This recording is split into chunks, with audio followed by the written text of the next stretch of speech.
Well, fáilte a bhfuil nach gona chuniú ha seo agus cuniú Comunn Gaelic Lascú, man is avisht.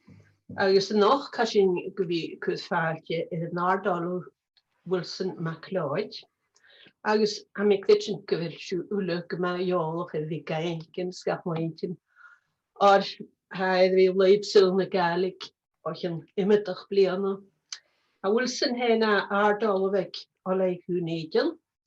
Agus bharach gyda sin hedd mór an sgrifi dhéanúir. Ha mi tuisin gyfelw Wilson edd cor edd trífichyd pís sgrifi dhéanú ma chwsbydden hyf na Gaelic. Articulynus a hysgynus illa. Agus cwydioch am ei cweint yn hedd idrych edd emach o gynnwyd gyfelwyd dwys fôr ein fo Chomann Crown na Halaba. Dus Fletcher of Saltoon, agus mealanéach son sin gyda. A sin is an bicús gomór lys i bheith fwbwyll. Farch gyda sin, a mi tuig sy'n cwydioch gyfel Wilson edrych lior ŵr agad eilsach ag. Edrych fi ys mi iddyn na chawn. Gan y tîm ysyd eisiau. Ai. Sy'n aid Gaelic in Scotland. Policies, movements, ideologies. Agus lior eintynach gadidw ham I cwitsin, I cormacu ein agus y lefel. Agus ach anoch ha Wilson gofi brain ma yin. Corman caelge am y ffilm Gaelic, fo 8 siach gyd sy sia gos o laniw.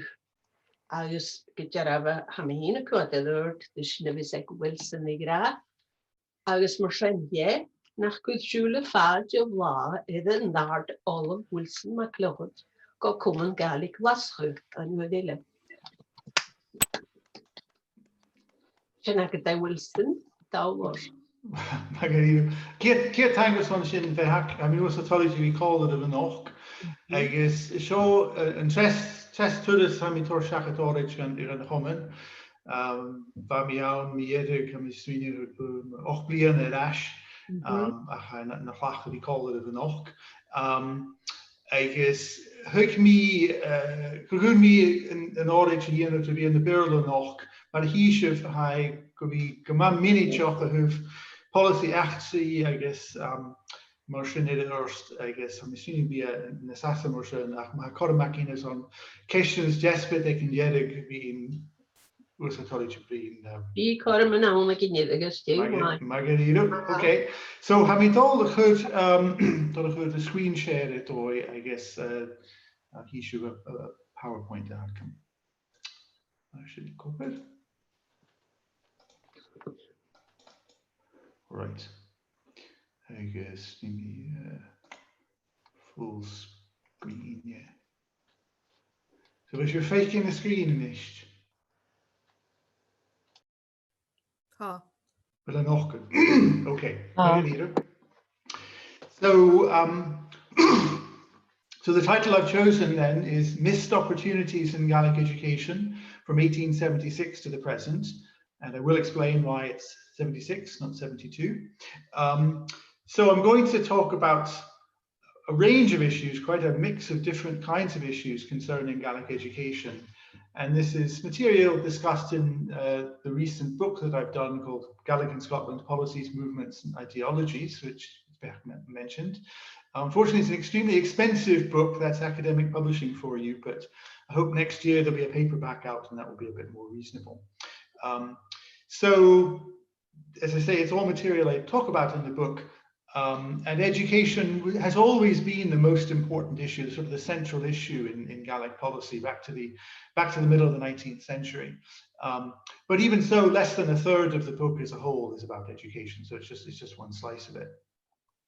Now, there's a sort of, you could almost call it a parlor game, the idea of counterfactual history, to speculate what might have happened if historical events had turned out a different way. Say, for example, what would have happened if the Jacobites had won in 1746, and so on. I'm not really going to be doing that. There's actually an interesting program series on Radio Gael just now, Jane and Roe, engaging in that sort of thing. But I'm really going to be looking at points in the history of Gaelic education, where I think it's really quite reasonable to imagine that the outcomes might have been more favorable. I think there were real possibilities for better outcomes, not radically different outcomes, but better outcomes. And importantly, if there had been these more progress at different stages, there would have been incrementally more and more progress. One thing would have built on another. And now in 2020, we'd be a good deal further down the road, if you like, than we actually are. So, so these are the kinds of things I'll be talking about in order. It's quite a mix of different things, progressing from the 1870s to the present. As we'll see, school boards in the 1870s expressed an interest in Gaelic teaching, a support for possible Gaelic teaching, and that could have been harnessed more effectively, as we'll see. Then in 1918, the education legislation included a so-called Gaelic clause to require the teaching of Gaelic, and that could have been applied more vigorously and more effectively. Then Gaelic teaching began in the Lowlands in 1947 in Glasgow, and it spread to a few schools in central Scotland, but very few. It never really went very far. Could it have gone further? Moving to the 1970s, the well-known Bilingual Education Project in the Western Isles, pioneering initiative in bilingual education, with ongoing resonance, but it didn't affect everybody in the Western Isles. It wasn't a program that really ensured that everybody in the Western Isles left school with a solid command of Gaelic. It's really sort of ended up with more minority provision for Gaelic rather than a broad-based social provision.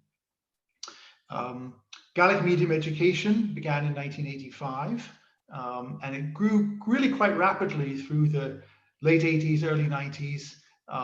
But really, from the end of the 1990s, it failed to spread. The numbers have gone up, but it hasn't increased its range. We still have pretty much the same number of Gaelic units that we did 20 years ago.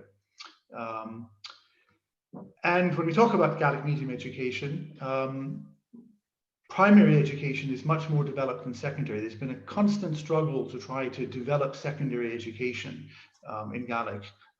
And that's really been a problem area all the way back to 1980, that there have been blockages and false starts in relation to secondary Gaelic medium education. In the late 1990s,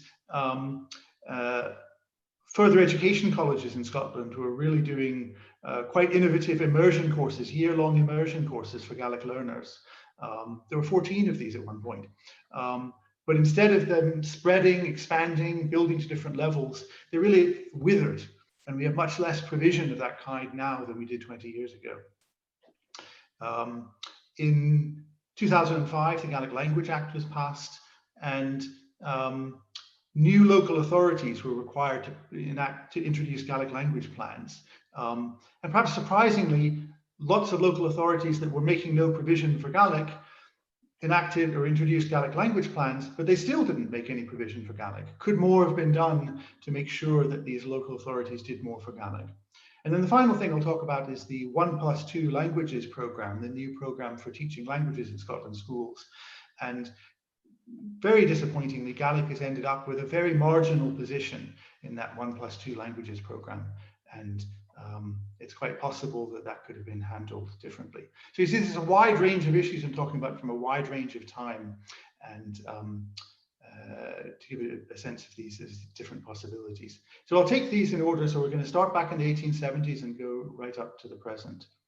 So as you all probably know, public education in Scotland, state education, came in 1872 with the Education Act of 1872. Before this, there were networks of different kinds of schools that were organized by different kinds of religious organizations connected to different churches.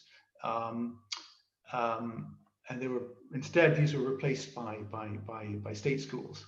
Now, there are quite a few misconceptions about the Education Act of 1872.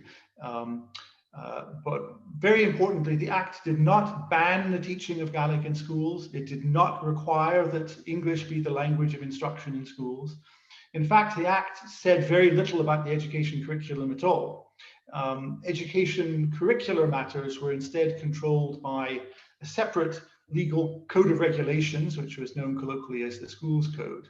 And that, by the way, didn't ban the teaching of Gaelic or require teaching in English either. So the code of regulations, the schools code, was really the main thing that was regulating what was being done in schools. And we see from 1878 onwards that there were a series of concessions, that was the word that was used, concessions, that gave more room for Gaelic in the curriculum. But they're all quite minor, as we'll see. One of the most important things the Act did was just to set up a system of governance for schools, a system of controlling schools, organizing schools. And in particular, it set up a network of school boards. There were 984 of them in Scotland, so it was much more devolved, if you like, devolved education system then than now. And these school boards had substantial responsibility for the employment of teachers, curricular decisions, very practical matters such as the maintenance of buildings and so on. So it's quite a diffuse education system. In general, I think it's unhelpful to imagine the education system as some kind of relentlessly hostile monolith that was sort of systematically working to remove Gaelic or something like that. It was much more complex than that, much more complicated, variegated. And so we can see that there are different kinds, we can see different ways of flexibility, if you like, and various divergences of opinion among important people, policymakers, if you like. So why 1876 then? Well, because in 1876, the Gaelic School Society, which was the sort of umbrella organization for the sort of church-based schools that had been in existence before 1872, they presented a memorial to the government. Memorial is an old term for a formal petition. Presented a memorial to the government urging the payment of special government grants to encouraging the teaching of Gaelic in Gaelic-speaking areas. So the government, the Scottish Education Department, responded to this by deciding to investigate to what extent there was actually any kind of demand for Gaelic education. They sent a circular to 103 school boards in Argyll, Caithness, Inverness Shire, Perthshire, Ross and Cromarty and Sutherland. So the entire Cheann Gaeltach, if you like, seeking their views on the teaching of Gaelic as a subject, whether it would be possible to recruit Gaelic teachers, which schools would be eligible and would be suitable, and how many pupils would benefit from this kind of provision. And they got 90 replies from the school boards, and 65 of them supported Gaelic teaching, and only 25 opposed. So there was a surprising degree of support for the proposal to introduce more Gaelic. And it wasn't just an idle suggestion. If you like, 53 of the boards that supported the idea of more Gaelic teaching said that it would be possible to get teachers. And indeed, 14 of the boards that were opposed to Gaelic teachers at least conceded that it would be possible. And if we look across the potential reach of that provision, 208 schools would have fit in those categories, and 16,331 pupils.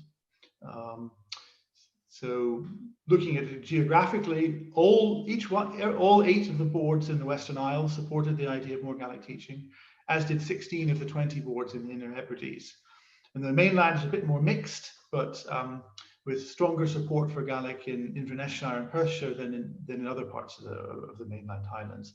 But nevertheless, quite a strong showing of support. But what happened?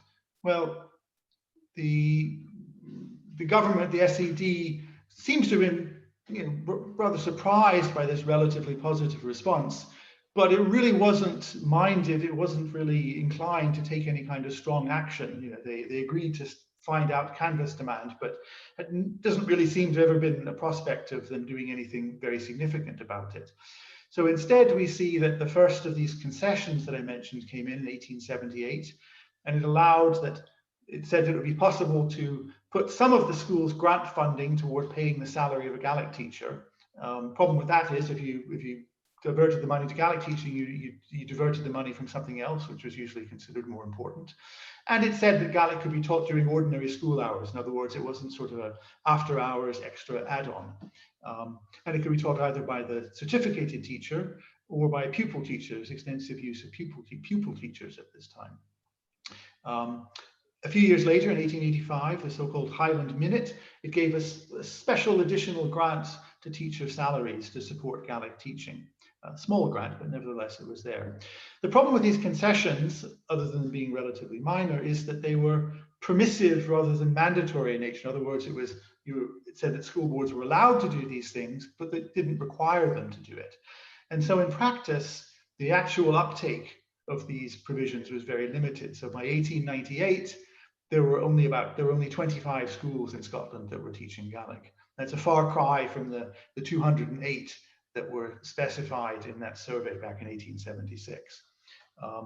And if we look at what was happening in practice, we can see that there was resistance to Gaelic teaching from all sorts of sources, that some people would have been relatively supportive, but other people much more resistant. So some school inspectors, very important people, were deeply opposed to Gaelic teaching. Some school boards, members of school boards, head teachers, classroom teachers, all sources of resistance. But very importantly, and this is a key part of the narrative really, there was very significant resistance from many parents in the Gaeltacht.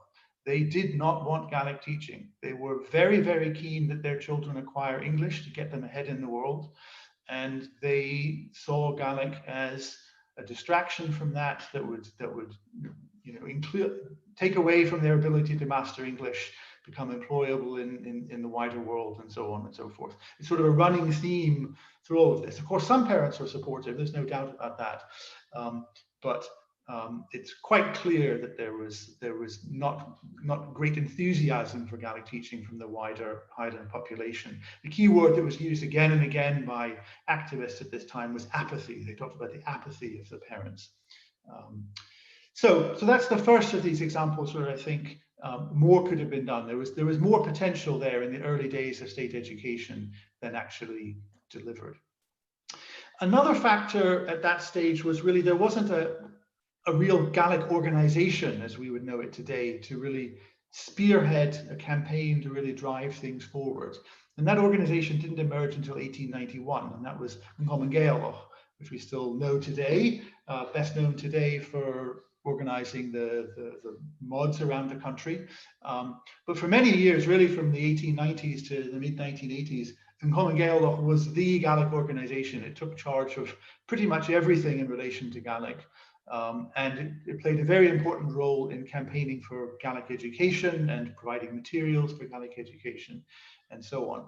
So in 1908, it was founded in 1891. 1908, the government was enacting a new Education Act, and the Comunn campaigned to get provision for Gaelic in the legislation in 1908, and that was unsuccessful. So they tried again 10 years later in 1918. And first of all, they tried to get pretty strong wording in the legislation. They said that Gaelic should be an essential part of the curriculum in every school, which is mainly attended by Gaelic-speaking children.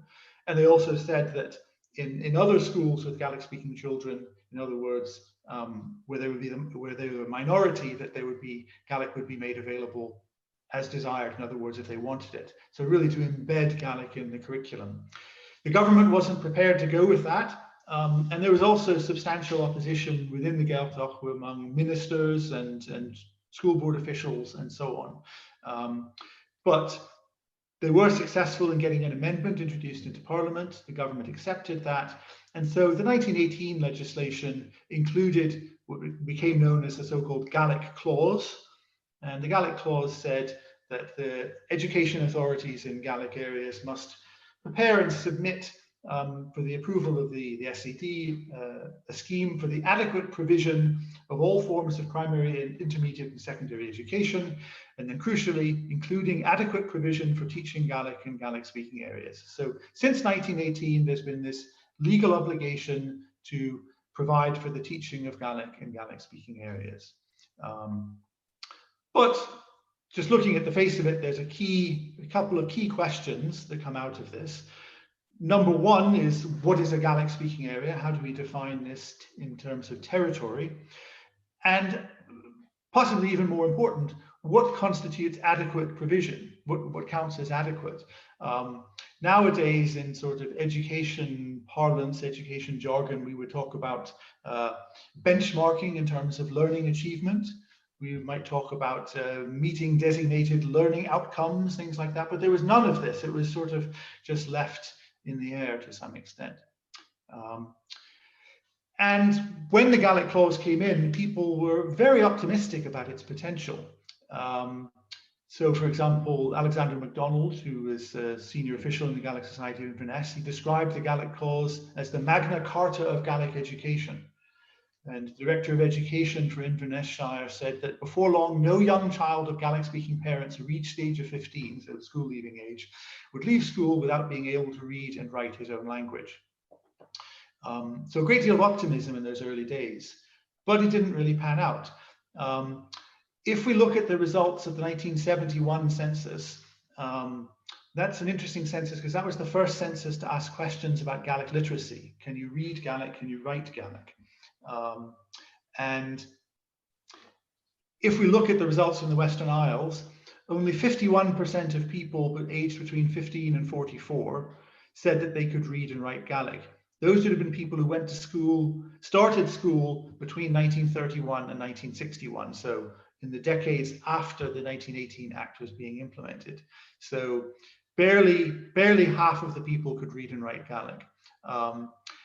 And if you look at that, if you just think about what does adequate mean, well, different ways to understand it, but you could certainly argue that the provision for Gaelic was not adequate. Certainly, if you can imagine that 51% of people in the Western Isles, 49% of people in the Western Isles left school and couldn't read and write English, would people have accepted that as an adequate education? I don't think they would. But in any event, that's what we see the result of the policy many decades later. Having said that, it's quite wrong to imagine that the clause simply wasn't implemented. It was, provision was made on a considerable scale, but unfortunately, two problems. Number one, there was little class time dedicated to Gaelic, and that provision was rarely in the early years of primary education. It would only come in upper primary.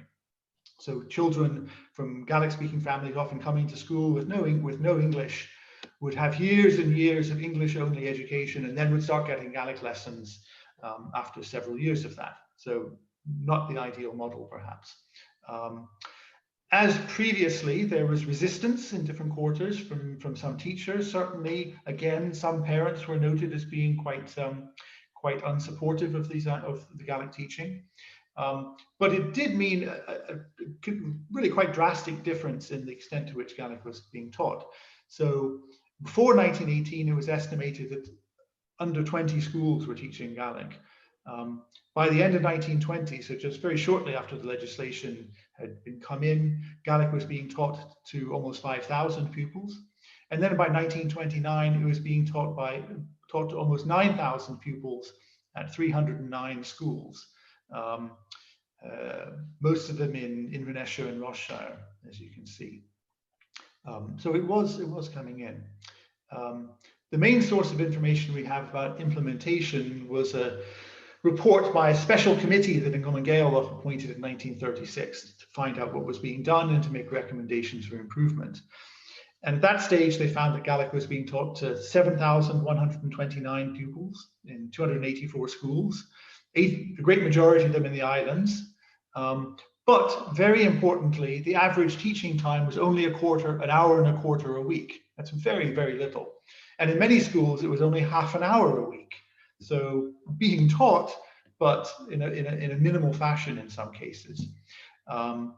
They found that Gaelic is very generally used as the medium of instruction, especially in the infant department of schools where the pupils are native speakers. And this is quite important. This is true even in the late 19th century, that in quite a few schools, and there was varied practice, just to make education work. If you have a bunch of children who don't speak English and you can help them learn with using a bit of Gaelic, that's what teachers did. It was a transitional use of Gaelic, and that was quite common. And it certainly wasn't banned.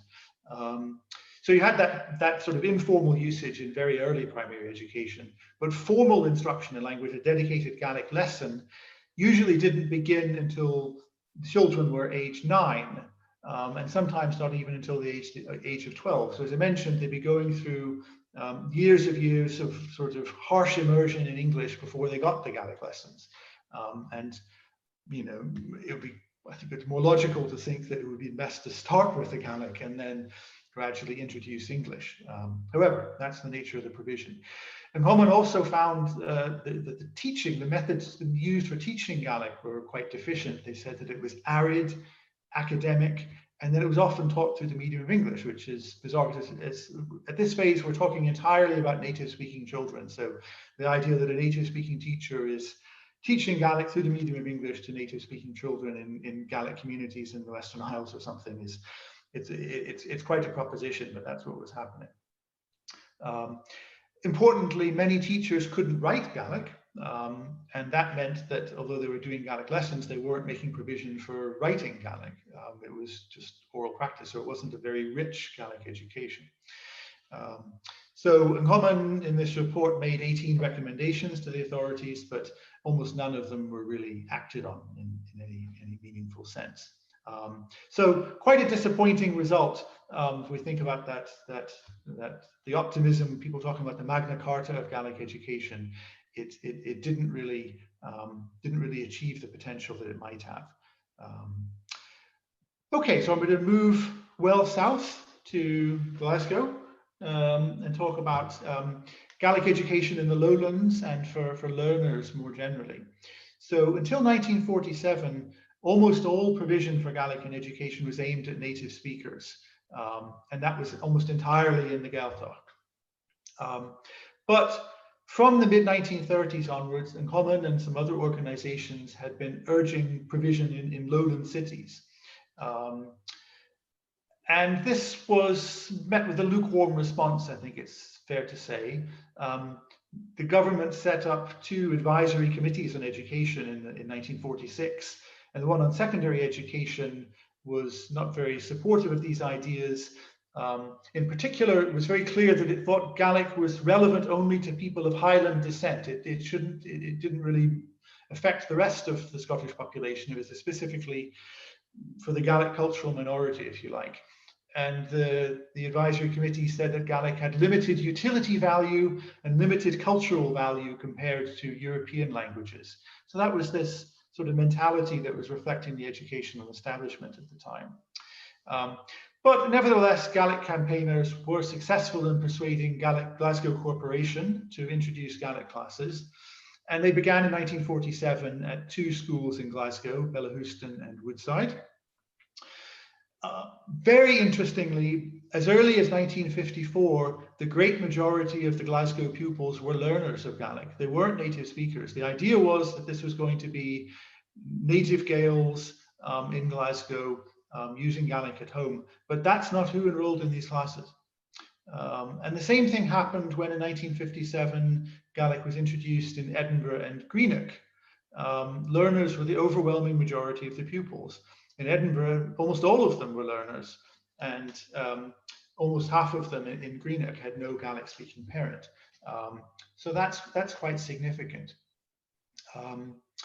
Now, learners in policy terms are very important because at this time in the early 20th century, Gaelic was sinking like a stone, if I can phrase it that way.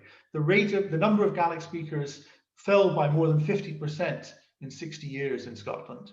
There was massive language shift, particularly in the mainland Highlands. And so, just teaching the language to the shrinking group of native speakers doesn't give you potential for revitalization, at best maintenance, but introducing to learners brings the potential for revitalization. And the key campaigner for Gaelic learners' education in this period was Wilson MacLeòid, who we know mainly as a poet, but was a distinguished Gaelic educationalist, headmaster of Cloughton High School. And Wilson MacLeòid took the view that provision for learners is the most urgent question in Gaelic education today. It has always been the real touchstone of sincerity and genuine seriousness in Gaelic education, because he felt it had a transformative potential. And it really had this much larger potential for growth. So if we think about it, if we think that if the demand for Gaelic education in the Lowlands and Glasgow and elsewhere was only coming from this, this small group of Gaelic-speaking families, that's quite a limited potential for expansion.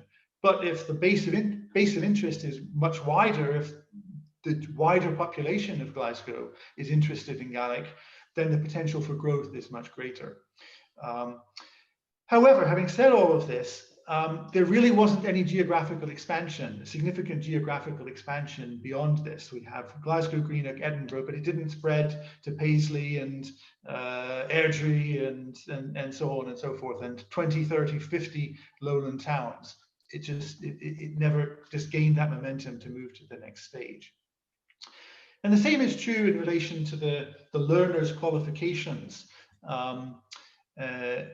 As I mentioned, when Gaelic education came in, it was very much catering for native speakers. And that meant when the exams came in, which was in 1904 and then 1916, the ordinary grade and the higher grade, they were set for native speaker standards. That was the expectation. And that meant that they were very difficult for learners. They just weren't realistically based for that kind of level of input. And so Wilson MacLeòid and some others campaigned to get learners' qualifications introduced. And they were successful in that. So the learners' O grade came in 1962, and then the learners' higher in 1968. And the hope of Wilson MacLeòid and others was that this was going to lead to a huge expansion in the uptake of the learners' qualifications. And there was growth, but it wasn't dramatic. So you see the numbers there. So the ordinary candidates went up from 132 to 533. I think that was the peak in 85, and higher candidates from 94 to 182. In terms of pure arithmetic, those aren't bad increases, but those are tiny numbers in the context of the wider Scottish education system. There'd be, tens or hundreds of thousands of people with qualifications in French. So it wasn't a transformative thing. And really, Gaelic learner education was never institutionalized widely in lowland Scotland. Perhaps that sort of dismissive attitude is still endemic, the idea that Gaelic's not as important as French and German and so on and so forth. So to this day, there is very, very little provision in lowland high schools for Gaelic learners. So a disappointment, I think. So we've gone back south. Now we'll move north back up to the Western Isles and talk about Gaelic education in the Western Isles. Until 1975, Scotland was divided into traditional counties, shires.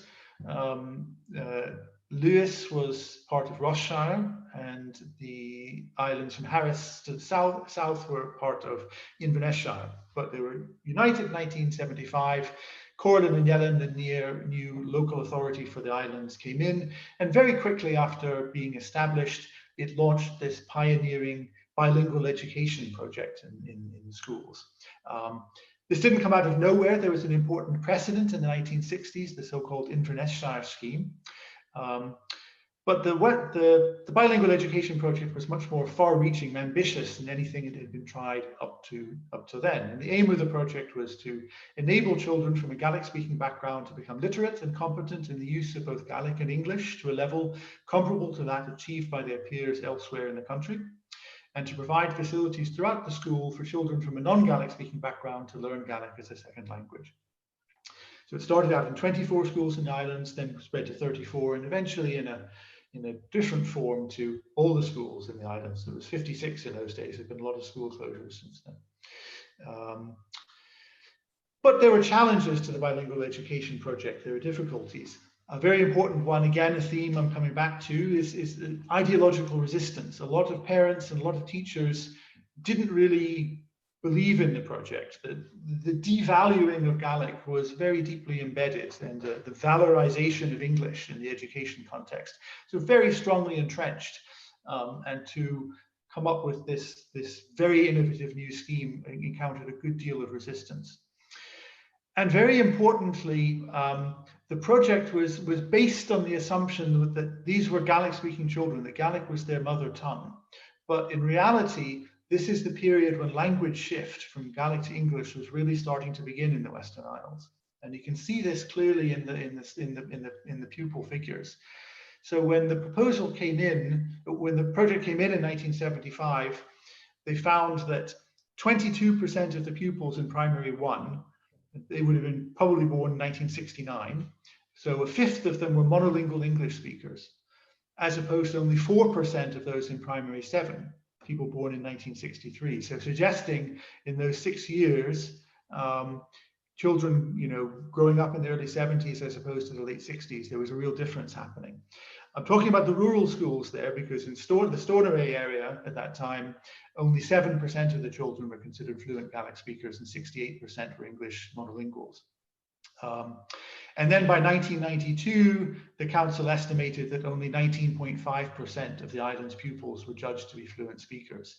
So all of these innovative educational measures were coming in at a time when the sociolinguistic context was becoming much less favorable. And the main response to the difficulties of the changing sociolinguistic profile was the idea that a stronger model of bilingual education was needed.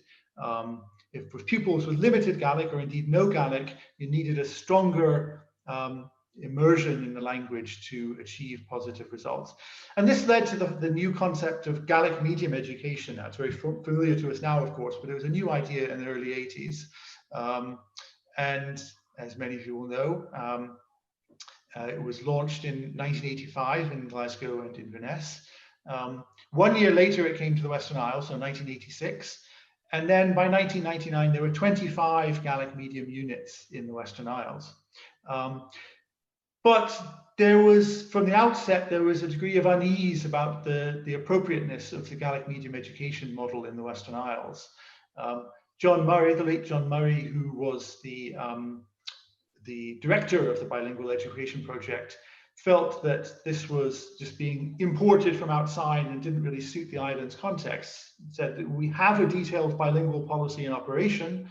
Why should it be necessary to add on segments to primary schools in an apparently haphazard way and thereby create a sense that Gaelic is somehow separate and special rather than something that should be mainstream, that should permeate the entire school?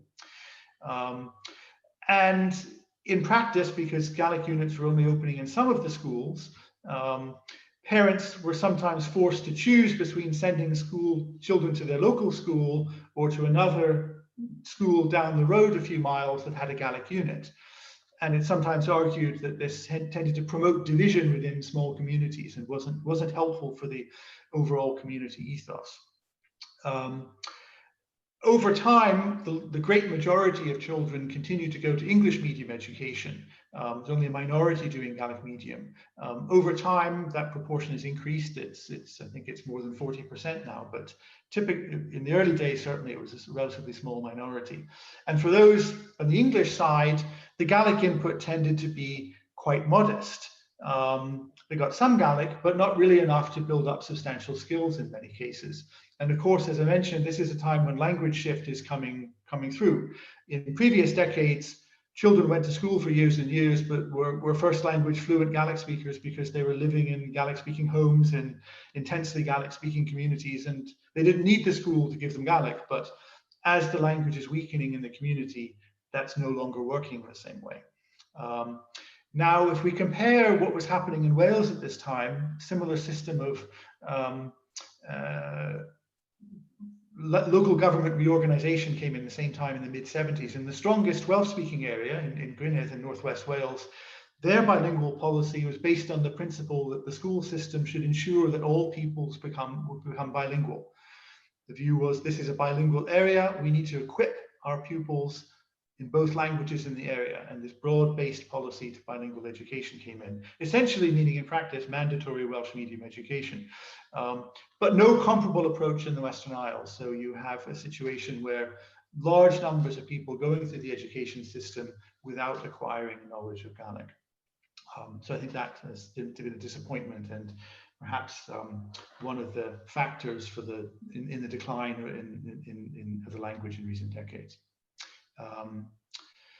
So another aspect of Gaelic medium education where the potential wasn't realized perhaps was that Gaelic education grew rapidly and then it stalled. So it came in 1985, as I said, and then it grew very rapidly in the first 8 years or so. So in between 1985 and 1993, 45 Gaelic medium units opened. So lots of them in all sorts of places. Between 94 and 99, slowing rate, in 6 years, 16 more units opened. But so by 1999, 14 local authorities in Scotland, 14 out of 32 are offering Gaelic medium education. And then essentially things froze. The number of Gaelic medium units or schools in Scotland is almost constant for the last 20 years. It was rapid rise, 85 to 99, and then essentially static since then. Some units have closed, others, a couple have opened here and there. There's been mild fluctuation, but basically the same number of units. And importantly, no new local authorities came in until 2020. So for 20 years, the number of local authorities offering Gaelic medium stayed at 14. Just a few months ago in North Ayrshire, a Gaelic unit opened, but it's the first new local authority to offer Gaelic medium education since 1999. Quite something. So we see in this time there's been a huge increase in the number of pupils in Gaelic medium, but this has overwhelmingly been the result of growth in a few urban areas, most notably in Glasgow, as you know.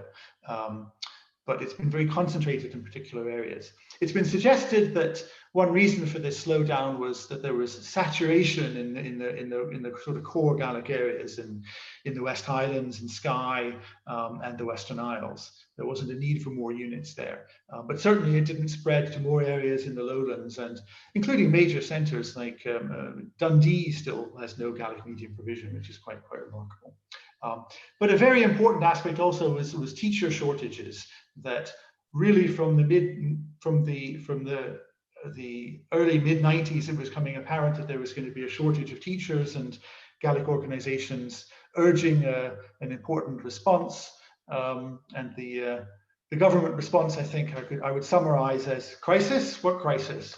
And it didn't really produce results. So anyway, the upshot of it was anyway that there's been this freezing in the number of Gaelic units, quite a static position. And if we'd had the spread continue at the rate it was spreading even in the late 1990s, the landscape would look very different today. Talking about Gaelic medium education, but as I mentioned earlier, it's the primary education has been much more developed than secondary education. And some of the roots of the problems of secondary education go quite a long way back. So the Bilingual Education Project in the Western Isles came in 1975, as I mentioned. As the kids were getting older, the council proposed to extend the project to the next phase of education, to junior secondary. But this was very controversial.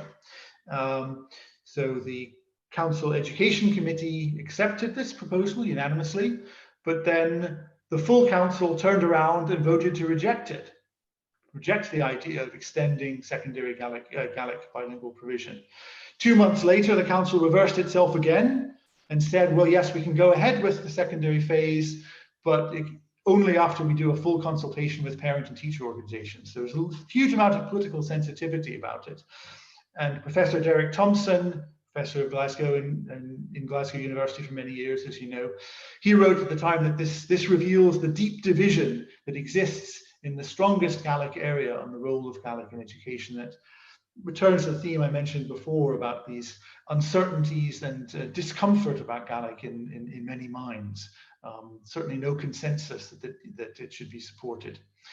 And then in 1981, the council went to the government, the education department, to get authority and also funding to extend the bilingual education project. And the SED insisted on an external evaluation of the project. And this was intensely controversial at the time. It was widely perceived as challenging the value of the project or the success of the project and undermining it. So it was very controversial. And it was stated at this time and in a few other places, the SED took this position that was quite notorious in Gaelic circles for a while. They said that their position on Gaelic education was one of benevolent neutrality, neither encouraging or discouraging bilingual education. So this phrase, benevolent neutrality, was something that made a lot of people very, very angry. So this didn't mean that there was no attempt to bring in secondary education. There were initiatives in in the Western Isles to bring in secondary education, but it didn't have the support, the momentum, and the commitment that it really might have done. And the same thing was true across Scotland as Gaelic medium education was spreading in the 1990s. Again, it came in 85, so that meant that by the early 90s, children were progressing to secondary. In 1994, the schools inspector, Her Majesty's Inspectorate, produced a big report on Gaelic education, and in relation to secondary education, it was really quite negative. And it said at the time that the provision of Gaelic medium secondary education in a number of subjects determined by the vagaries of resource availability is neither desirable nor feasible in the foreseeable future. So again, this phrase, neither desirable nor feasible, became quite notorious. Things improved somewhat in the late 1990s, but here we are in 2020, and provision to this day remains very patchy. Very few schools that have a solid offer of Gaelic medium education. Only one dedicated secondary Gaelic school in Scotland, as you know, in Glasgow. Not established yesterday, it's been around for 14 years now, so it's not a brand new thing, but there still hasn't been a second secondary. We're talking about one in Edinburgh. But even in the Glasgow Gaelic School, it's still not a fully Gaelic medium school. I've written down there 2/3 or 3/4 of provision in Gaelic. I could stand corrected on that, but it's not a fully Gaelic school in any event. So if we look at the numbers, there's just over 1,140 pupils in secondary Gaelic as opposed to 3,700 primary, so far more. And then within secondary education, the great majority are in the early years of secondary education. So last year, 342 pupils in S1, but only 142 in S4. And quite often, by the time you get to S4, they're not doing multiple subjects in Gaelic. They can quite often just be doing Gaelic language itself. So this thinning of provision as we get through secondary. And very unfortunate situation. Why is this? Various reasons. Without question, the key one is a shortage of teachers. I've phrased that rather differently as an insufficient commitment to developing teacher supply. I think the authorities could have done a lot more, could have and can do. There are issues about parental doubts, if you like, in Scotland. How you do on your hires is considered very important to get a university place and qualifications and all sorts of things. So upper secondary education matters in the minds of pupils, and you don't want to gamble. And so doing things in English is considered safer to some extent in some minds. And also questions about pupils' Gaelic abilities, doubts, unjustified or justified doubts, not feeling confident enough to tackle physics through the medium of Gaelic and so on. But in any event, we do have, this quite unfortunate tailing off of Gaelic education and weak provision in almost all secondary schools in Scotland. Moving along and getting relatively close to the end now, the provision for adult learners and the withering of the cursaichean bogaidh. So Gaelic education for learners has been around for a long time, actually, and to some degree, but it really began to gather pace in the 1960s, speaking here of adult education outside the school system. So in the 60s, 70s, into the 80s, this is growing. In 1984, dedicated agency was set up to promote adult learning. This was Comunn, as it was called initially, or CLE. And adult learning was identified as one strand in Gaelic development policy, along with many other things. So it was identified as an area for development. But it never was accorded much strategic priority. It's been there, but it's never been high on the list, if you like. And we can find real contrast in other contexts, most obviously that of Basque, where there is this huge program of adult learning and tens of thousands achieving fluency in Basque through intensive courses and so on. Scotland never had that kind of provision and never had that kind of societal interest, I think it's fair to say. But through the 1990s in particular, the the provision for adult learners was really improving, and in particular, these dedicated immersion courses, or cursaichean bogaidh, were developed. Full-time courses, typically for a year, so say 20-30 hours a week, that were running in different parts of Scotland. So in the late 1990s, there were up to 14 of these running in different parts of the country, including places that, you know, not at the heart of the Gaeltacht, in Edinburgh and Falkirk and Aberdeen and all sorts of places. And these full-time courses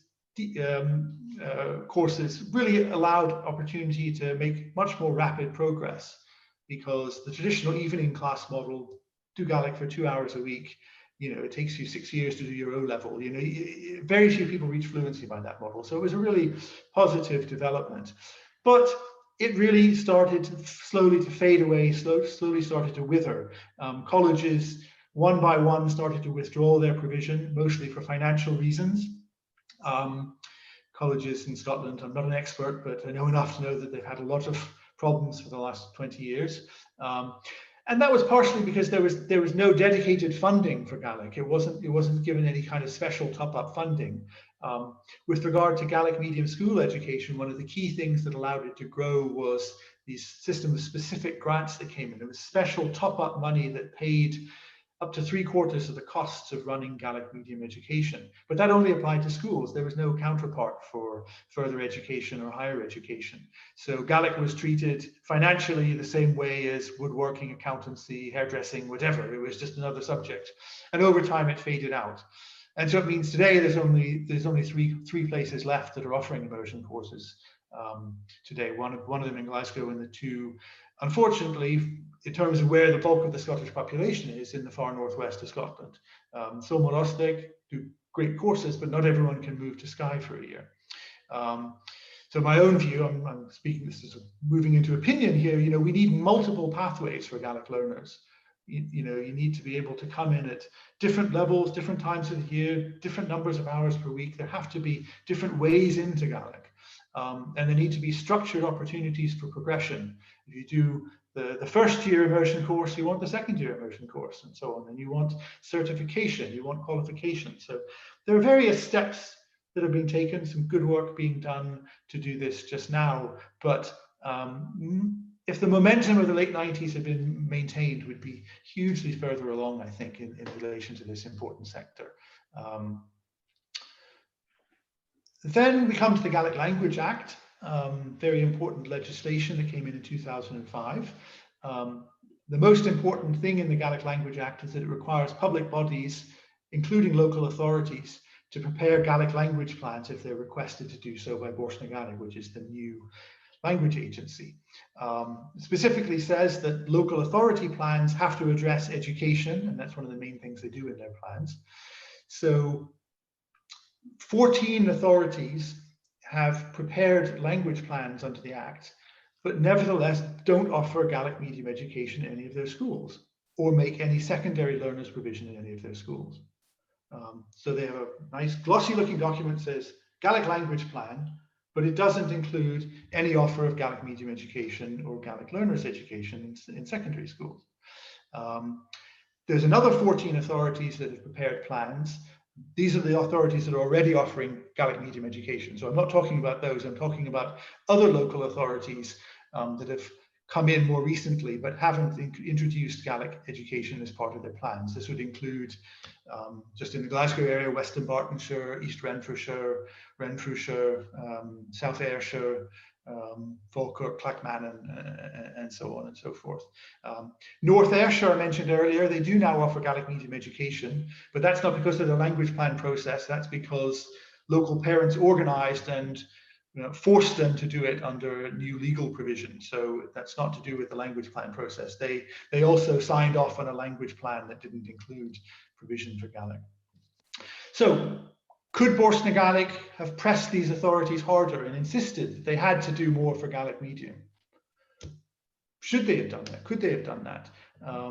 It's also notable that many of these authorities have prepared second plans, right? The idea with the plan is they last for 3 years or 5 years, and then you do a new plan. And the idea when the Act was being put together was that they would incrementally improve, that for for an organization that hadn't been making provision for Gaelic at all. Maybe the first plan would be foundational, it wouldn't be very demanding, very stringent, but you'd expect them to build their capacity, and the second plan would be more wide-ranging and so on and so forth. But even the second plans for some of these authorities still don't have provision for Gaelic in their education.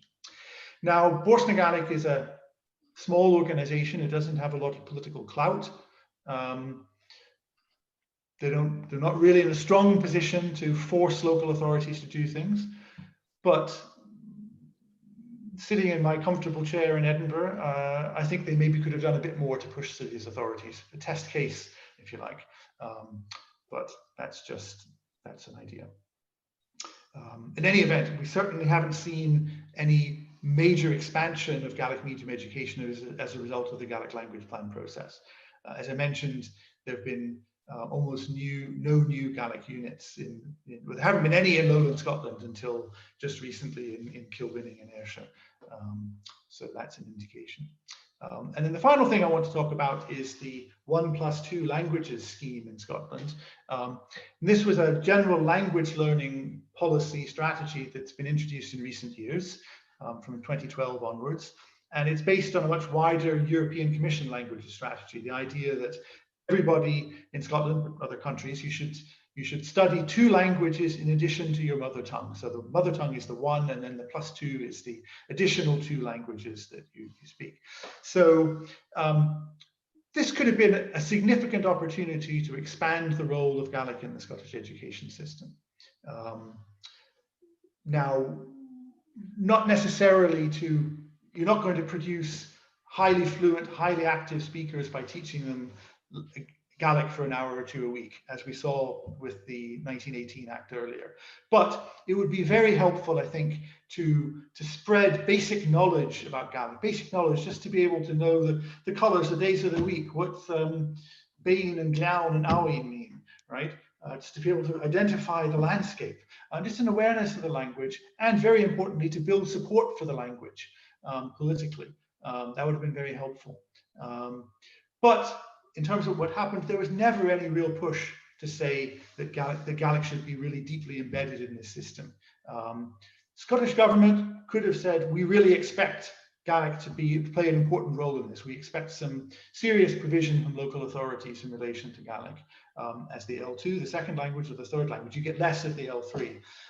Orders to ensure that a significant number of schools offered Gaelic. In fact, that's not what happened. In fact, the presence of Gaelic in this 1+2 scheme is minimal, and it's actually getting worse.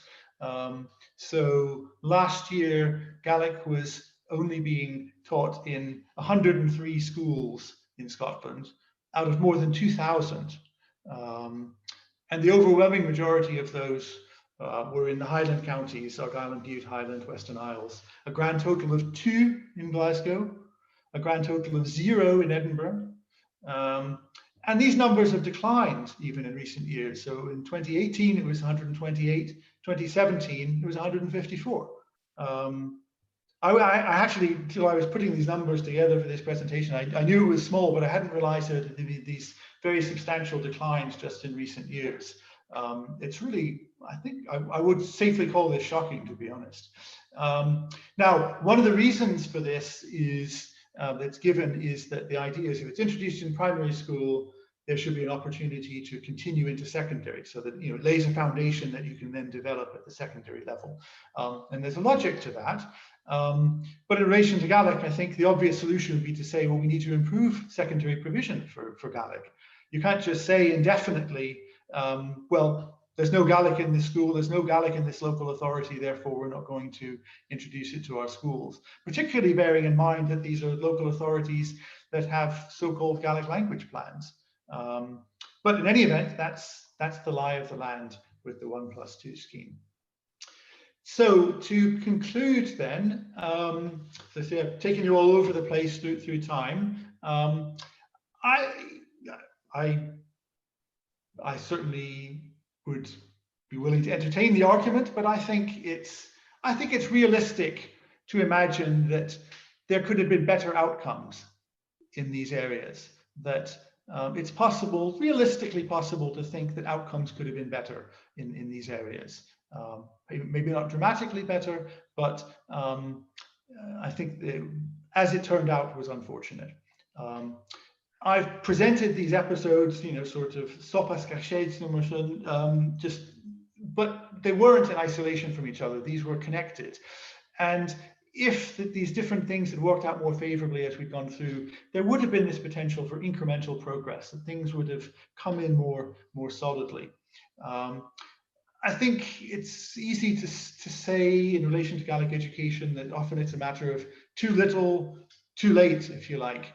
And certainly we can say too late, because if things had come in at an earlier date, when the language is stronger in the community, things might have been better. I think the most obvious example of that is actually the Bilingual Education Project, because that was something that really was coincidental in terms of its timing. That, as I mentioned, in 1974-75, the system of local government was reorganized in Scotland, creating these new regional authorities. This obviously had nothing to do with Gaelic. There's no reason that couldn't have happened 5-10 years earlier, right? If it had come in earlier and the Bilingual Education Project had come in really before that point where language shift was starting to happen in the Western Isles, it really could have had a better impact when the language was still stronger at community level. But that's counterfactual history.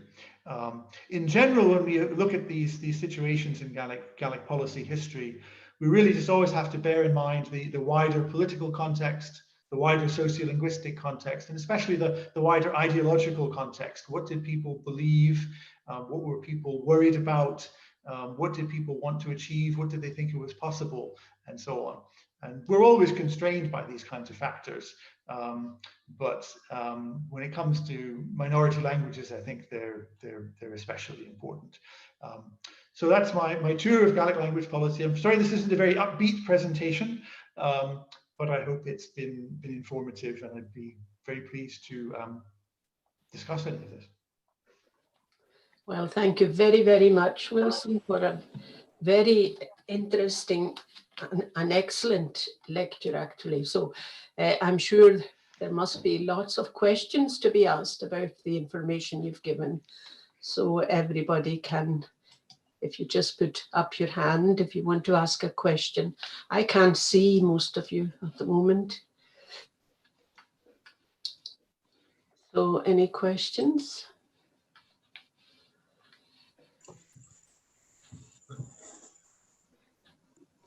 There's Ricky. I'm back. I was going to ask Wilson, you didn't mention the tourist industry, and I feel that there's been a very big loss there, that they haven't taken anything on. I mean, just looking at my own area, I live in Milton-Campsie. Just along in Campsie Glen, you had the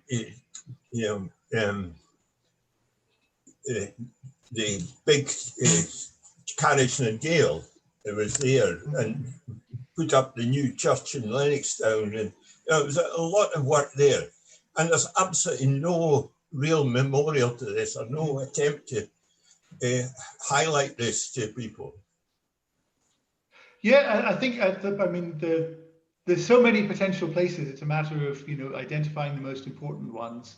I think it is, just to be fair, I think the Visit Scotland has been doing a lot more to promote Gaelic tourism recently, because they've had a Gaelic language plan which has forced them to do that. So maybe we'll see some improvement in that respect. I'm going to be very cheeky just because I've got the Common Gaelic Glasgow here. I hope you're all aware of the current initiative to restore the grave of Jessie MacLeòid in Cathcart Cemetery. Yeah. We're taking that forward. This is being led by Marianne Kennedy and Priscilla Scott. Jessie MacLeòid was a great Gaelic singer in the late 19th, early 20th century, and her grave in Cathcart Cemetery has fallen into disrepair, but we've raised money to restore that. But there's going to be an initiative to bring in the education system. There's just a meeting just yesterday with the council to discuss that. So so please keep an eye out for the Jessie MacLeòid initiative anyway. Will do indeed. So if you have any further questions, you can You can write in the chat part as well if you want to ask a question.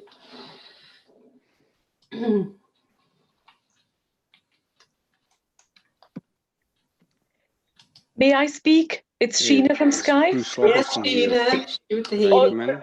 Bruce, shoot, Bruce. Let Bruce speak. I'm awfully long-winded. Let Bruce speak. Right, Bruce first. Okay. Thanks very much, and thanks, Wilson. That was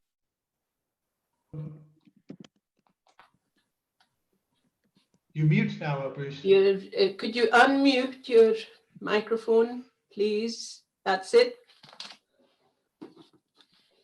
It's back on again. Could you?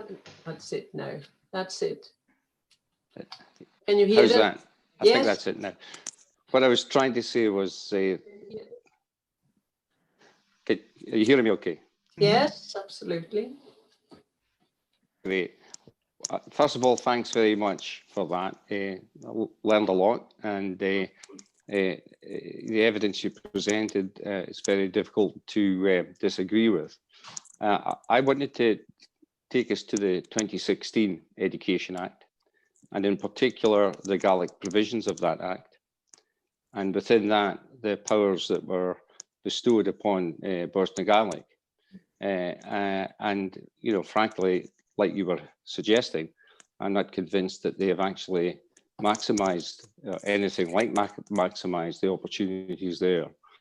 For example, the issue that you've raised about the secondary curriculum.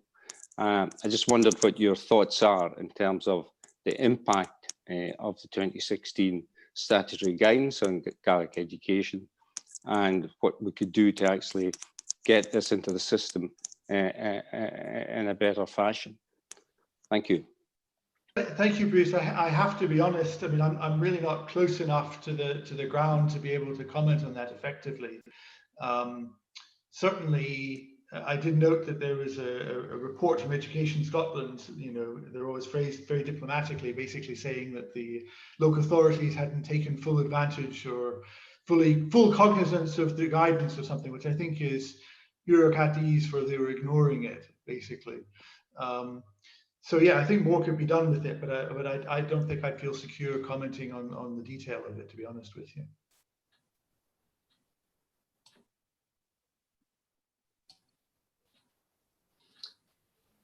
Ahina? Tried not to be too long-winded. I would agree that was a wonderful presentation. It was really good and really clear and pungal, the way that you put it all across. And my goodness, what a lot of opportunities were missed. My goodness. I would just like to say one or two things. You mentioned Salmarostig. Now, just to say that, of course, there are hundreds of people currently doing the distance learning various courses, cursaichean, cursa comish, cursa urtish. The majority of them are I think they're all distance learning. And with this COVID year, I think there's going to be much more of that, which is a shame because although it's very, very handy, it's very, very handy to attend things like this tonight, to not have to go out on a winter's night, or for that matter, get to Glasgow or Edinburgh. You know, but from the point of view of working for Comunn na Gaelic, I'll just quickly try and fit this in. I've been working on one of the Imerton Chanine projects in Skye. I'm 0.5 here in Skye. There's about 15 of us throughout Scotland, and I do feel that they are good, effective models, and I'm by far the oldest of them. And I do believe we need young role models, but we need to strengthen their Gaelic. You know, we really, really do. And there's an awful lot of this barge in, learn Gaelic at the speed of light, and then stand in front of a classroom. And, you know, you've got to learn Gaelic for the rest of your life. You know, if you're going to sound like Behak, do you know what I mean? It's a lifelong learning thing. And what I will say as well, and I'm so sorry to jump about with my brain, is that, yes, the 20th century was such a difficult century for so many reasons, and the pace of change was just you know, beyond anything we've ever experienced in previous centuries. So therefore, language shift, yes, was happening at a rate that we didn't realize. And by the time results come from research, you know, we hadn't realized these things. And I live in Staffin, and of course that was one of the areas that they recently brought research out about.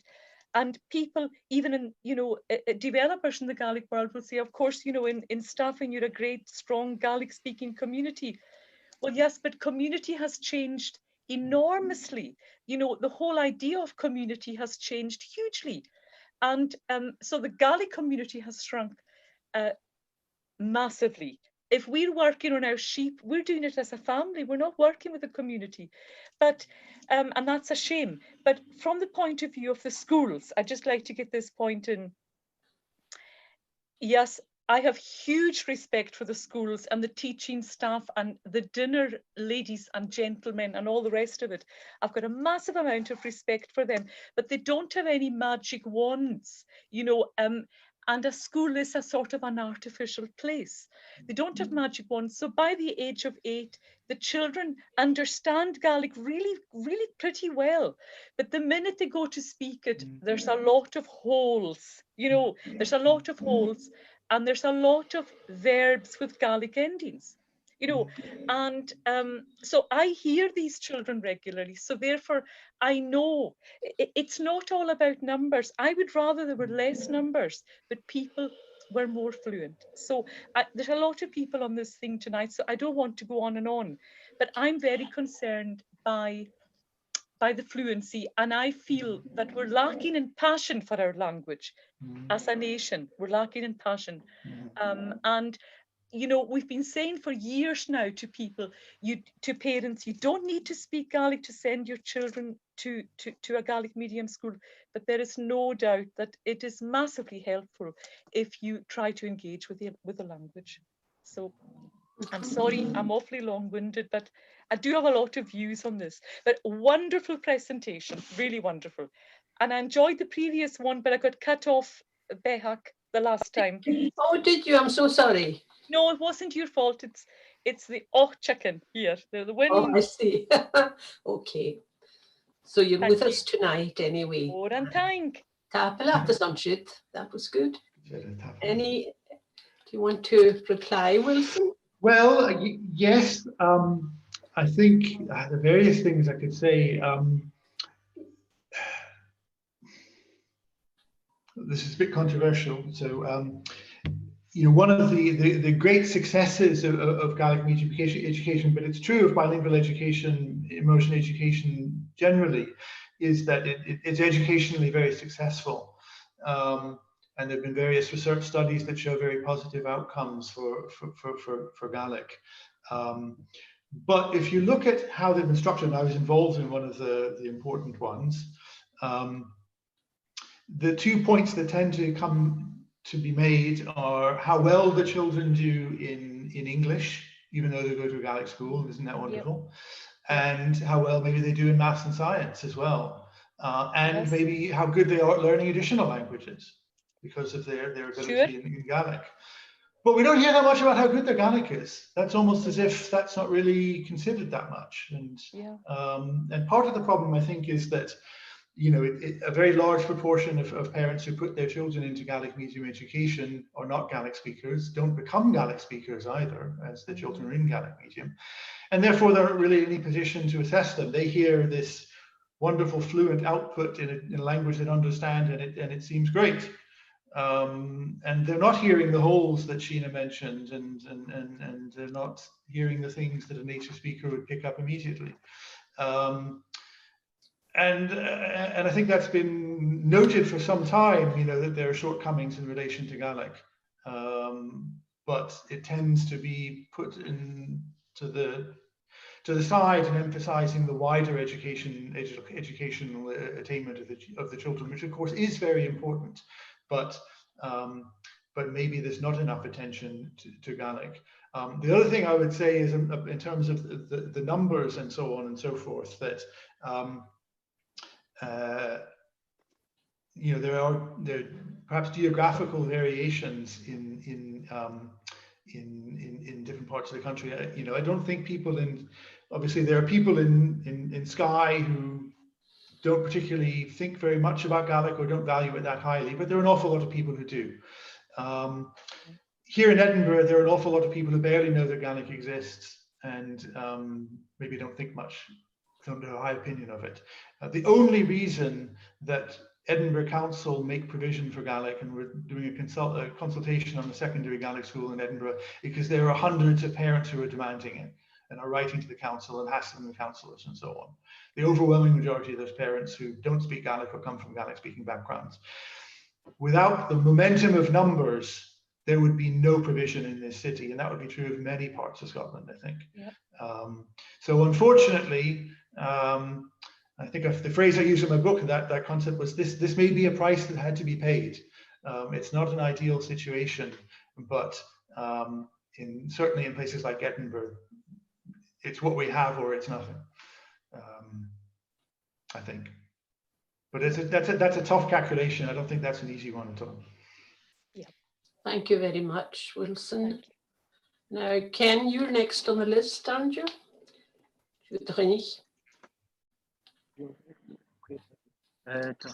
Okay, yeah, I'm, well, thanks very much for the presentation, really interesting. I'm wondering, how much did the Gaelic language community or the educationalists try to learn from other minority languages? And the two that strike me as being of particular interest are Welsh and Basque. And you know, from what I understand, the Basque medium education, you know, boomed, you know, grew hugely when the Basque country became a kind of a unit within a federal Spain after Franco's death, and they must have got teachers from somewhere. There must have been a political buy-in to the concept that everybody should be getting access to Basque education if they wanted. And I mean, how much did the Gaelic community look to examples like that to see what could be done here? I'm pleased to have this question because I couldn't answer Bruce's question. I had to defer. This is a question I can answer with confidence, so I'm pleased to do that.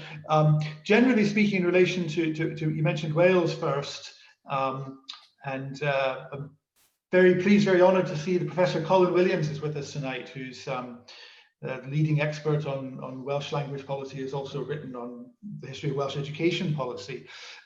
Very much, really since the 1960s, the influence of Wales on Gaelic language policy has been huge, absolutely huge. I mean, the Gaelic Language Act is very closely modelled on the former Welsh Language Act and so on. So huge amount of attention to Wales, and when Gaelic medium education was being established, various study visits to Wales and Welsh people coming here to advise and so on. So the model of Welsh Gaelic medium education it's not an exact copy, but it's strongly influenced by what happened in Wales. Basque Country, I think, is a different case because, you know, it's further away. They don't speak the same language, the same majority language, as it were. It's less familiar. The political ethos is different. The administrative system is a less obvious comparison. But specifically in terms of teachers, it's a very interesting one because there was this huge commitment from the authorities to, as they say, to Basquicize the education system, to really transform the role of Basque in the education system. So the proportion of children in Gaelic medium, in Basque medium education is zoomed up. But the main reason they were able to achieve that was through a massive teacher retraining program. And I have been involved in a program at Strathclyde. It was developed between Edinburgh and Strathclyde called GIFT, which some of you may know about, Gaelic Immersion for Teachers. And the idea of this program was that we would take teachers out of school for a year. So people, salaried teachers, take them out of school for a year and then improve their Gaelic skills so they could move from English medium to Gaelic medium. And that's run for a few years. It's been quite a small scale. It's sort of on hold for just now, but this was very much inspired by the Basque program. We did a sort of feasibility study for the project being based on the Basque example. But the difference was this Basque example was massive. They were spending in today's money the equivalent of £30 million a year retraining teachers, right? They were taking hundreds of teachers out of the system every year, and they were taking them out for up to 3 years. You could have 3 years off on a full salary to learn Basque. And the government was putting tens of millions into that scheme. So I think that would be a great idea. And I think John Swinney and Nicola Sturgeon should do that tomorrow. But I don't think in the world of, you know, all the negativity to Gaelic and so on and so forth, that's going to happen. There's just a level of political will and political commitment to the social transformation of the language that's completely absent in Scotland. It's just such a different political and social context that, you know, we can't apply it. Structurally, we could apply it. We just do what we did with the gift program, but multiply it on a scale of 50 or 100. Fantastic. But you know, it's just the lack of anything like the political will to make it happen. Can I come back on that very quickly? There was a social attitude study done just a few years ago that suggested actually there's a hugely positive attitude towards Gaelic generally amongst the Scottish population. You know, people are pretty positively disposed to the language and to investment in the language. You know, they like the idea of it being part of, you know, Scotland's makeup. Yes, I'm very familiar with that study. I was on the margins of that study, so I know a lot about that. And again, Professor Williams, I mentioned, knows a great deal about that. These sorts of surveys they're very valuable, but they really don't tell you what people are going to do in practical terms. So a lot of people, the surveys tend to show this pretty consistently, have high levels of vague general feelings of positivity toward Gaelic, but often in a very fuzzy kind of way. It's something nice that kind of belongs up there somewhere, or maybe in the past, or in a museum or something, rather than something that is going to impinge on their lives or cost them money or restrict their children's life opportunities or job opportunities or anything like that. So I think we have to be cautious about the real world ramifications of these kinds of studies. Certainly you can see in Ireland that there are studies like this done regularly every year, and that show much higher level of support for Irish than you do for Gaelic in Scotland. And yet the level of ambivalence in the sort of Irish establishment to serious language revitalization is really profound. So I think we have to be cautious with that kind of data, unfortunately. Thank you. Inej, Akishtak, you've got a question? I was on mute there. Hi, thank you. Just a couple of 2 or 3 observations, really, rather than questions. I was really interested in your take on the apathy of the 1870s and 80s. I think that's I think you're bang on there. But I've just, from having looked at the Napier Commission, when they did take an interest in education too. It's really telling the makeup of the school boards, its ministers, its landlords, agents, and so on. So you know, at one point, Crofter was asked, you know, have you ever considered it being school board? And you know, of course, he would have just shrugged. Very interesting too in Skye. You've got at least one teacher coming in from Stirling who thought that Scianic weren't up to it, and a Skye native teacher in Napier who you know, commented that you know, all the Scianic teachers were being sent to the south and Lowlanders imported, so that, you know, why would you want well-educated young men in Skye at the time of the land wars? But that's another thing. The other thing point I wanted to make, just you know, in terms of your analysis of the Gaelic medium education in Western Isles, that's, you know, I think you're spot on too. But there's a economic dimension to this, lack of economic opportunity. For example, in Lewis in the 1970s and 80s, you had Arnish employing huge amounts of people, a lot of them from Gaelic-speaking areas, and as soon as that place shut down, a lot of these people had to leave the island in search of work. And I guess my other agus dúine me chap. Ha me clúin cús agus fata cús main planich in Gaelic gan cael sin, well, agus rún mahad an gúil do ule. Ach, nach be ma clúin me gníomh na Gaelic seach planich in na Gaelic. Agus sin é, dúine me chap. Well, yeah. Just a couple of things there that the term apathy I used, that's not my characterization, it was just a word that was used again and again. It was sort of just the way it was repeatedly characterized by activists as frustration and the apathy of the people. And there was a wonderful phrase, I quoted it, I think it was Alexander Cameron who said it, describing the composition of the school boards, that that there was all these lairds and ministers and so on who would want to see the whole race, the Gaels, the whole race Saxonized right off, right? So that was the understanding of it. So yeah, one thing I sort of regret in this book, one of the things, I wanted to write this book because I felt that there's a huge dearth of scholarship writing on it, just not to take away from historians of other periods, but there's so little written on sort of Gaelic policy and these sorts of questions for the period I'm covering, that, so I tackled a lot of topics, but quite a few of them are not in the depth that they deserve. And I think, a lot of very innovative things were happening in the 70s in the Western Isles. The creation of the new Comhairle, and I talked about the education policy, but there are many, many other things that going on.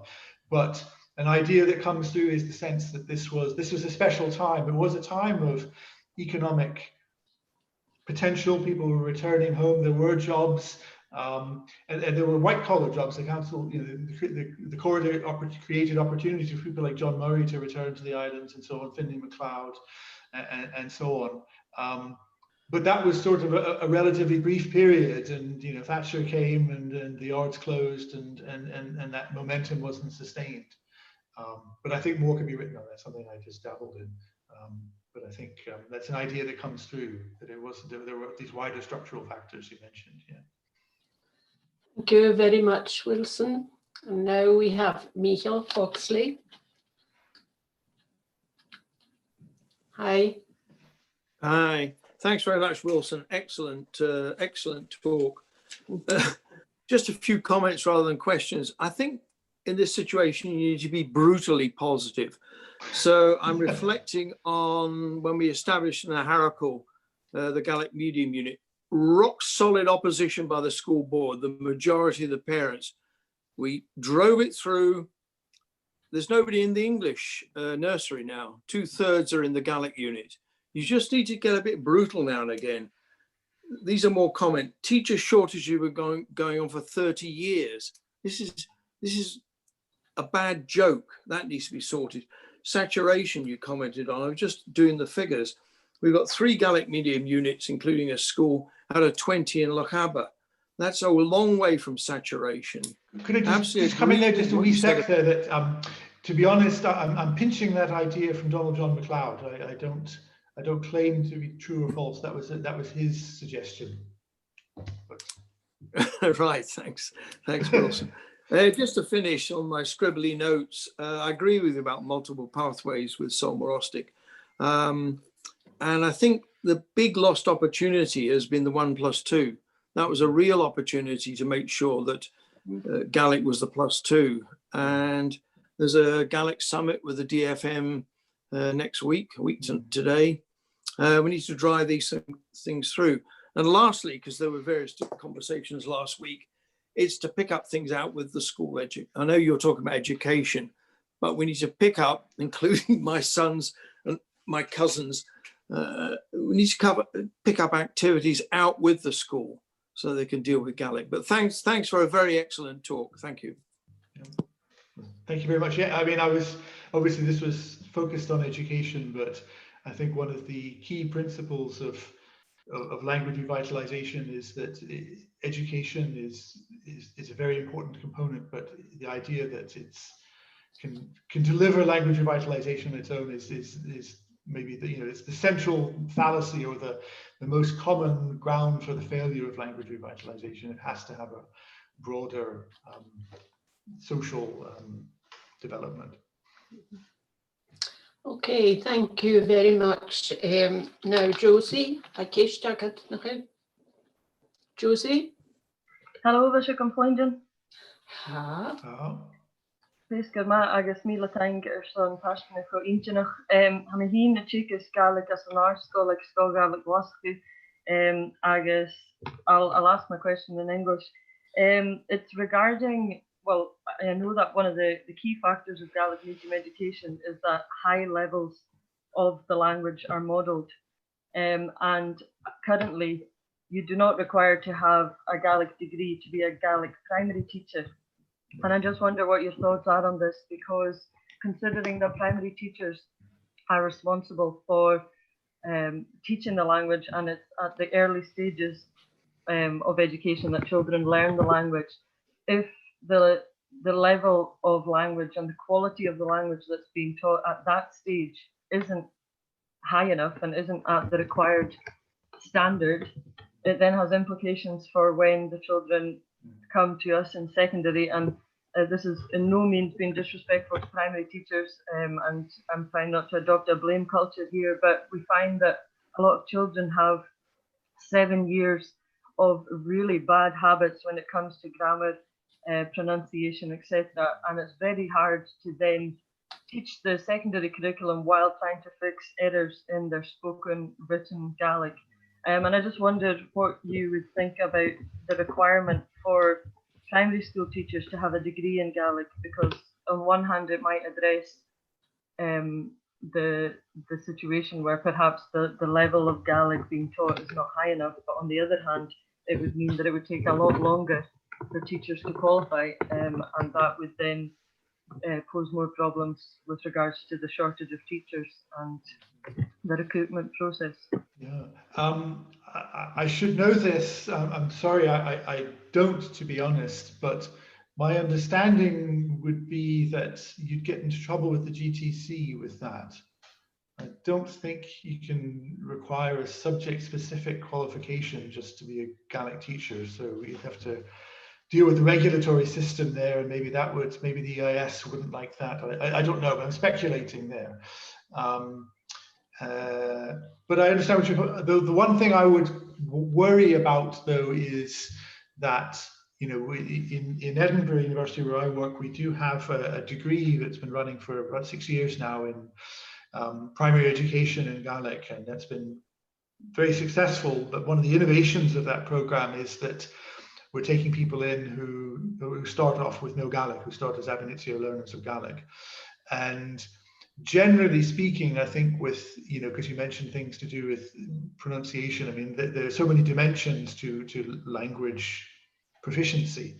And you know, but it is a common thing that learners of Gaelic or any language are often more comfortable with formal things to do with, you know, writing and grammatical accuracy, but maybe not so much with, you know, native pronunciation and so on and so forth. So you might have teachers who have, you know, first-class degrees from a university in Gaelic, but who are very good at the genitive case, but maybe don't have the kind of quote-unquote natural Gaelic that might be expected of someone who's grown up speaking Gaelic, even if they're not that good at the genitive case, and which produces Gaelic that's more acceptable. I think there's quite complex questions there when you start to unpick it. Okay, thank you very much, Wilson. And a final question from Liam Alistair Krause. Hello. Basically, it's essentially if you have a finite kind of number of teachers who speak Gaelic or who have an ability in Gaelic, is there a reason for kind of putting them mostly towards focusing on primary education instead of secondary provision? I mean, is there kind of a background theory, an underlying theory for that? Oh, I like the easy questions. This is really good. Yes, basically the immersion education in its modern form developed in Canada in the 1960s. It spread from that, and it's a very successful model education. It produces much better results in terms of language acquisition than conventional language teaching, you know, sort of secondary, 3 hours a week in secondary school kind of thing. So immersion education is just, it's a really good educational model. And so the idea was that, you know, it would be better to concentrate teachers in the immersion sector, because you'll get better outcomes in that sense. That's very much the logic. I'll just expand on that, though. One of the things that's very unusual about Gaelic, there was a question earlier about Welsh and Basque. One thing that's very unusual about Scotland, and like in my book I compare it to Irish and Welsh, but also Maori in New Zealand, that you know, this is, it's not large, but reasonably well developed Gaelic medium sector, but the learners sector is so small by comparison. So if you have in Ireland, you've got roughly 6, 8, 10, well, yeah, about 8 or 10 times the size of people in Irish medium education compared to Gaelic. But it's about 7% of the population are doing Irish medium education compared to about 1% in Gaelic. So 7% Irish medium education, but 98 or 99% of the population learning Irish as the subject, right? In Wales, give or take 20% of people are doing Welsh medium education, but again, 98, 99% of the population studying Welsh. And even in Maori, there's only 3% doing Maori medium education, but about 15% studying the language as the subject. In Gaelic, we have more people doing it in the medium, and only, you know, something like 2% of pupils are studying Gaelic as a subject. So the imbalance is really quite remarkable in Scotland. So the theory is that, yes, putting people in the immersion sector produces better results, but should the balance be recalibrated? And I certainly find, since I'm criticizing everybody, Glasgow Council has done great things for education, Gaelic medium education, but the fact that there's 2 schools teaching Gaelic as in the 1+2 scheme, and there's nowhere that you can do a Gaelic learners hire in Glasgow today, when there were 4 schools in the 70s. It's a very strange mix. It really is. The same is true in Edinburgh. Thank you. And thanks very much, Wilson, for that, and for being here tonight, and for giving us such an excellent and informative presentation. It was great. And thank you for all your comments as well in answer to the questions. So there are a couple of suggestions on the chat, which you can read. They're not questions, they are suggestions or whatever. So you can read these yourselves. But I would like to thank you all for being here tonight. Excellent number. And Fiona Seymour and thank Wilson. You'll get lots of comments like that, sure. Well earned. So yeah, thank you all very much. And I hope you all have a very good Christmas at the end of what has been a terrible year for everybody. And our next meeting will be into the new year. It's on the 21st of January. So I hope you will all come back and to listen to Dr. Kenna Heimbel and Dr. Priscilla Scott. And I believe there are 2 others as well. Am I right, Kenna? Yeah. It's Marianne Kennedy and Ainsley Hamill. Am I right, Dinesh? So that's something to really look forward to at our next meeting as well. Very, very different presentation, but it will be most enjoyable. It's good to have such a mix of presentations. And this particular one coming up will be in Gaelic as well. So be sure and come back. You're all very welcome. And I'm really so pleased to see so many of you tonight. They have even come from Germany to be here. So I think we must be quite popular, are we? Thanks very much, everybody. Agus Míle thank Wilson. Tapalib Gamor, Forstalib Gamor. The Vehe, the Vehe. Thank. One time. Thank you, Ma. Míle thank you. Eiche mama. Eiche vama ha. Eiche